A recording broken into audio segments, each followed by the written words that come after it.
Hi, ನಾನು ವನಿತಾ ಅಶೋಕ್, ನಿಮ್ಮ fitness expert. ನಾನಿವತ್ತು ತೋರಿಸ್ಕೊಡ್ತಿರುವಂಥ exercise one go different parts of the ಬಾಡಿಗೆ. ನಿಮ್ಗಿರುವಂತಹ ಸ್ವಲ್ಪ ಟೈಮಲ್ಲಿ ಎಲ್ಲ ಬಾಡಿ ಪಾರ್ಟ್ಸ್ಗೆ ಎಕ್ಸಸೈಸ್ ಕೊಡಿಸ್ಬಿಡ್ತೀನಿ. Very simple exercise. ಇದು ಬ್ಯಾಲೆನ್ಸ್ ಪ್ರಾಬ್ಲಮ್ ಇರೋರು ಮಾಡಬಾರ್ದು, ಹಾಗೂ ನಿಮ್ಗೇನಾದರೂ ಬ್ಯಾಕ್ ಪ್ರಾಬ್ಲಮ್ ಇದ್ದರೆ ಈ ಎಕ್ಸಸೈಸ್ನ ಮಾಡಿಬಿಡಿ. ಫಸ್ಟ್ ಆಫ್ ಆಲ್, ಈ ಎಕ್ಸಸೈಸ್ ಮಾಡೋದ್ರಿಂದ ಯಾವ parts of the body workout ಆಗ್ತಿದೆ, ಅದರಿಂದ ಏನು ಬೆನಿಫಿಟ್ಸ್ ಆಗ್ತಿದೆ ಅಂತ ನೋಡ್ಕೊಳ್ಳೋಣ. First leg. ಈ ಕಾಲನ್ನ ಮೇಲೆ ಎತ್ತೋದ್ರಿಂದ ದೇಹದ ಭಾರ ಇದ್ರ ಮೇಲೆ ಬೀಳ್ತಾ ಇದೆ. ಇದ್ರ ಮೇಲೆ ಬೀಳೋದ್ರಿಂದ ಇದು ಸ್ಟ್ರಾಂಗ್ ಆಗ್ತಾ ಇದೆ, ಹಾಗೂ ನಿಮ್ಮ ಬ್ಯಾಲೆನ್ಸ್ ಮೇಲೆ ವರ್ಕ್ ಆಗ್ತದೆ. ದ ಮಿನಿಟ್ ನೀವು ಯಾವಾಗ ಈ ರೀತಿ ನಿಂತ್ಕೊಳ್ತೀರೋ, ನಿಮ್ಮ ಹೊಟ್ಟೆಗೆ ಆಟೋಮ್ಯಾಟಿಕ್ ಎಕ್ಸಸೈಸ್ ಸಿಗುತ್ತೆ. ಯಾಕಂತ ಹೇಳಿದ್ರೆ ನಿಮ್ಮ ಹೊಟ್ಟೆ ಭಾಗ ಎಂಗೇಜ್ ಆಗುತ್ತೆ. ನಿಮ್ಮನ್ನ ಬಿಳಿಸ್ದೇ ಇರೋದಕ್ಕೆ ಈ ಭಾಗ ಟೈಟ್ ಆಗುತ್ತೆ. ಆಟೋಮ್ಯಾಟಿಕ್ ಅದಕ್ಕೂ ಎಕ್ಸಸೈಸ್ ಸಿಗ್ತದೆ.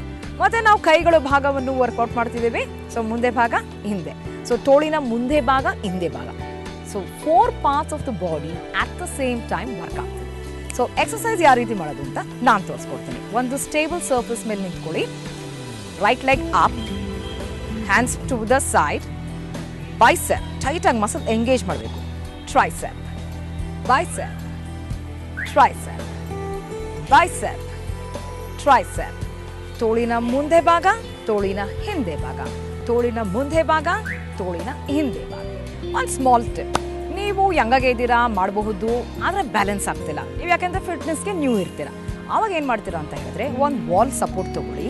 ಹೀಗೆ ಮಾಡಿ, ಬಟ್ ಸಿಂಗಲ್ 1 2 1 2. ಅದಾದಮೇಲೆ ಈ ಕಡೆ ಸಪೋರ್ಟ್ ತೊಗೊಳ್ಳಿ. ಸೇಮ್ ಎಕ್ಸಸೈಸ್ ಸಿಂಗಲ್ ಲೆಗ್ ಮಾಡ್ತಿದ್ದೀರಾ, ಸಿಂಗಲ್ ಹ್ಯಾಂಡ್ ಮಾಡ್ತಿದ್ದೀರಾ. ಈ ರೀತಿಯೂ ಬೆನಿಫಿಟ್ಸ್ ಪಡ್ಕೋಬಹುದು. ಸೊ ಒಂದೇ ಗೋ ಅಲ್ಲಿ ಎಲ್ಲೇ ಬೇಕಾದರೂ ಮಾಡಬಹುದಾದಂಥ ಎಕ್ಸಸೈಸ್. ಇಷ್ಟು ಪುಟ್ಟ ಜಾಗ ಇದ್ರೂ ಪರವಾಗಿಲ್ಲ, ನಿಮಗೆ ಎಕ್ಸ್ಕ್ಯೂಸ್ ಇದೆ, ನನ್ನ ಹತ್ರ ಎಕ್ಸಸೈಸ್ ಇದೆ. Simple exercise, lower body workout ಆಯಿತು, ಹೊಟ್ಟೆ ವರ್ಕೌಟ್ ಆಯಿತು, ಹಾಗೂ ಕೈಗಳು ವರ್ಕೌಟ್ ಆಯಿತು. ಟೋನಿಂಗ್ ಹಾಗೂ ಶಕ್ತಿ ಒಂದೇ ಎಕ್ಸಸೈಸಲ್ಲಿ ನಾನು ನಿಮಗೆ ತೋರಿಸಿದೆ ಯಾವ ರೀತಿ ಮಾಡೋದು ಅಂತ. ಇದನ್ನು ಆಲ್ಟರ್ನೇಟಿವ್ಸ್